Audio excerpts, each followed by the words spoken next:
Peruano. La pregunta sigue vigente hasta el día de hoy. ¿En qué momento se jodió el Perú? Hace décadas que buscamos la respuesta y siempre terminamos echándole la culpa a quienes nos han gobernado.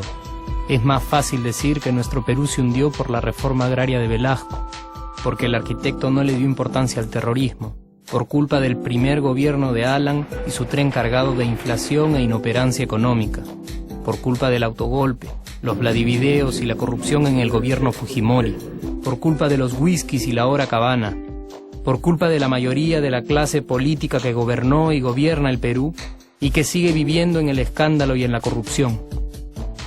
Pero por más que querramos deslindar nuestra responsabilidad por la crisis social que asfixia al Perú, compartimos demasiados hábitos que nos hacen muy parecidos a quienes culpamos y criticamos, porque aún creemos que la criollada se tiene que celebrar como si fuera parte del orgullo nacional.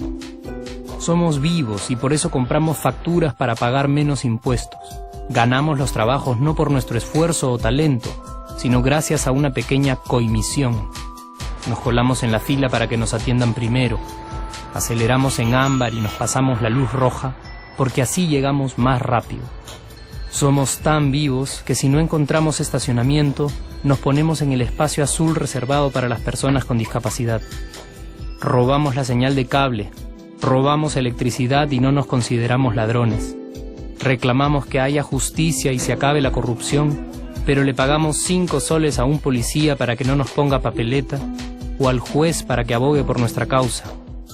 Jamás le damos el pase a un transeúnte en el cruce peatonal porque en el Perú, si no eres vivo, no eres nadie. Pero si somos tan vivos, ¿por qué le tocamos bocina al semáforo en rojo, como si este fuera a escuchar nuestra ansiedad?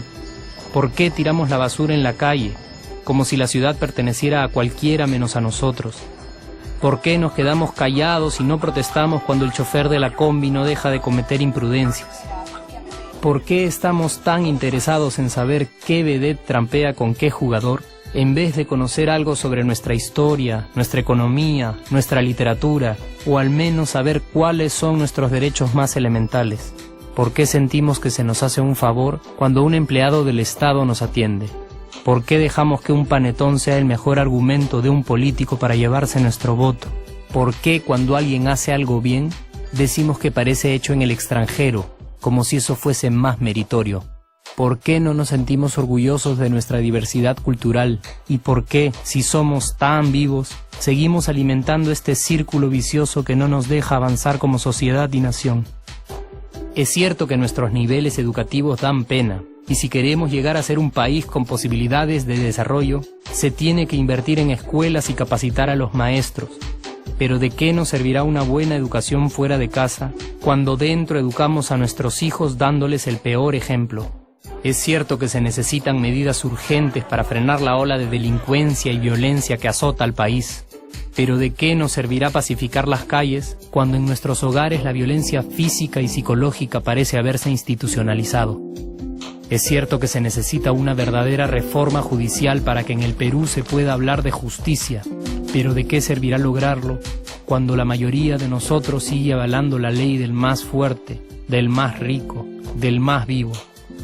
Es cierto que para reducir los conflictos sociales se requiere del diálogo, pero ¿de qué nos servirá ese diálogo si seguimos pensando que dialogar es imponer nuestras ideas y no escuchar al que piensa diferente a nosotros? Es cierto que necesitamos mejores leyes de inclusión social y muchísimos más proyectos de integración. Pero ¿de qué nos servirán estas leyes y proyectos si hasta el día de hoy la publicidad peruana define nuestros estratos socioeconómicos por el color de la piel y a nadie le parece raro? Si hasta el día de hoy seguimos avergonzándonos de nuestras diferencias o sintiéndonos superiores por estas mismas diferencias.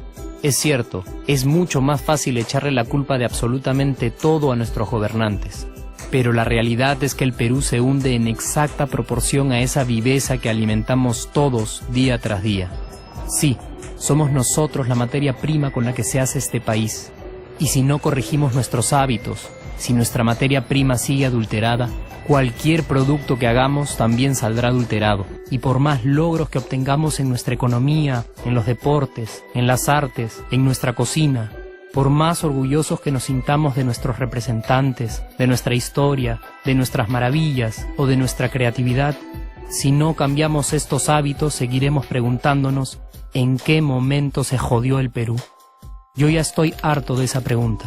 Estoy harto de ver cómo un país con tantas posibilidades y oportunidades, con tantas riquezas naturales y con tanta historia, tenga que seguir viviendo en el subdesarrollo solo porque no nos creemos capaces de vivir de otra manera.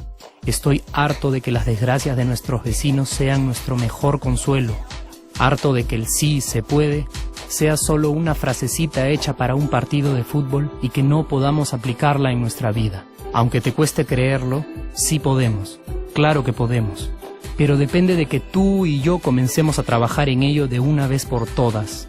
Porque la transformación del país hacia una nación desarrollada ya no está solo en cancha de los políticos o de los poderosos, y no está en el terreno de los milagros.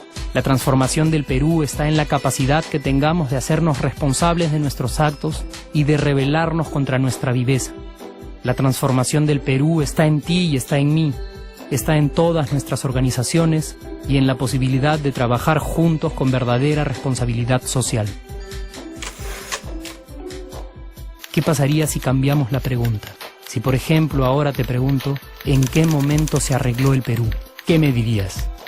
Aunque te parezca una pregunta demasiado ingenua, tenemos que creer en ella, y la respuesta